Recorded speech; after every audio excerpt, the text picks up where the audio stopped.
The USS Raleigh was the second of the Cincinnati-class protected cruisers. The class has already been covered in a previous video, so if you want stats and stuff, go check that out.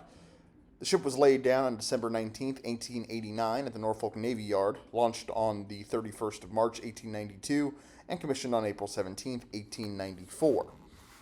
She was the second ship named Raleigh, named after the capital of North Carolina. She would initially remain in the Hampton Roads and Chesapeake Bay as she conducted shakedown cruises and initial fitting out. She completed her fitting out in Newport, Rhode Island, and on the 25th of January 1895, she joined the North Atlantic Squadron for training in the Caribbean. Yeah, it doesn't make sense to me either, but whatever. She spent most of the first few years conducting training and cruises in the Western Atlantic and along the east coast of the U.S. Yeah, now that's where I'd expect the North Atlantic Squadron to be. Such exploits include training South Carolinian and Louisianian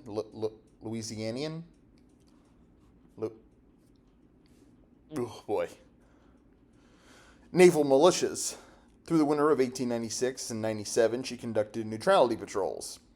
She was overhauled in Norfolk, and she was part of the ceremonies that dedicated Grant's tomb. She then moved to the European station at Smyrna, I think, now Izmir on the Aegean Sea. Whew. Pronunciation's going to be a problem in this video, I can tell. Here she participated in goodwill tours, operations off the Levant, and eventually she transited the Suez Canal en route for the Asiatic Squadron. She reached Hong Kong on February 18, 1898, and joined Admiral Dewey's squadron. This should have been a fairly peaceful posting. However, 3 days earlier in Havana, this should have been a fairly peaceful posting. 3 days earlier, however, in Havana, USS Maine exploded, and American yellow journalists went mad. Thus, on April 26, 1898, war were declared. The next day, Dewey's squadron set sail for Manila.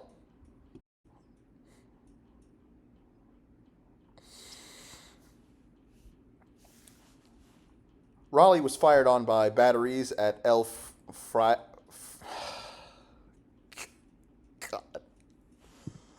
Look, I'm a southerner from the United States. I'm not good at pronunciation. Raleigh was fired on by batteries on Fraile Island.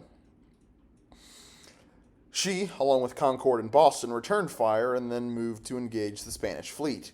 She fired the first shot in what became the Battle of Manila Bay, the shot coming from one of her 5-inch 40 caliber guns.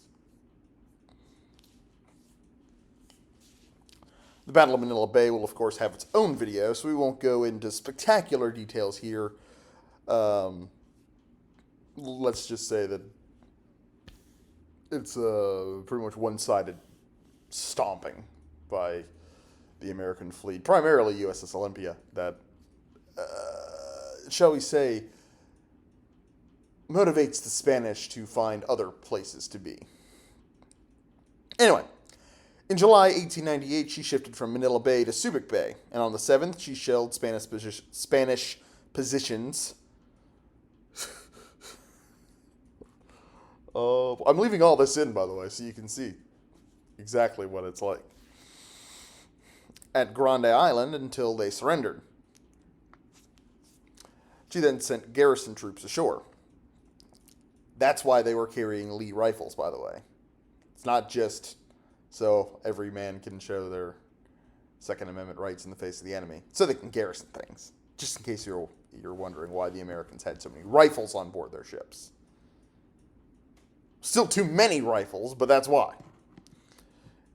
She returned to Manila on the 10th, where she remained until the Spanish surrendered the city in mid-August. Yep, that's pretty much the entire Spanish-American War right there. And following the Spanish-American War, she set out for Hong Kong with mail and would continue operating in the Pacific. At the end of 1899, she sailed for the Suez Canal, Gibraltar, and then finally the United States, arriving in New York on April 15, 1899, to a hero's welcome, and received honors from other ships and officials of the city. 10 days after her arrival, she cleared New York Harbor and turned south, entering the Delaware River for Philadelphia, where President McKinley and Secretary John Davis Long also honored her. She continued with visits to the Carolinas. She was decommissioned on the 10th of June, 1899 in Portsmouth, New Hampshire. She was recommissioned on January 5th, 1903, fitted out in New York, and in mid-March she sailed for Honduras, where she delivered stores to ships cruising off the coast. From there, she sailed for Gibraltar and the Suez Canal and rejoined the Asiatic Fleet in Shifu, China, at the end of August. She conducted various cruises and diplomatic missions for the next 4 years. One man, Chief Carpenter's mate Robert Klein, received the Medal of Honor for rescuing crew overcome by turpentine fumes in a double-bottom compartment. She was decommissioned again on October 12, 1907. She was recommissioned on February 21st. I'm not kidding. I'm not kidding. We're doing this game. Anyway, she was recommissioned again on February 21st, 1911, initially assigned to, well, you guessed it, the Pacific, this time the Reserve Squadron based in San Francisco, then moved to Bremerton. On December 6, 1913, she departed Puget Sound and joined the active fleet in Mexican ports, primarily, here we go, Manzanillo, Mazatlan, La Paz, and Guaymas?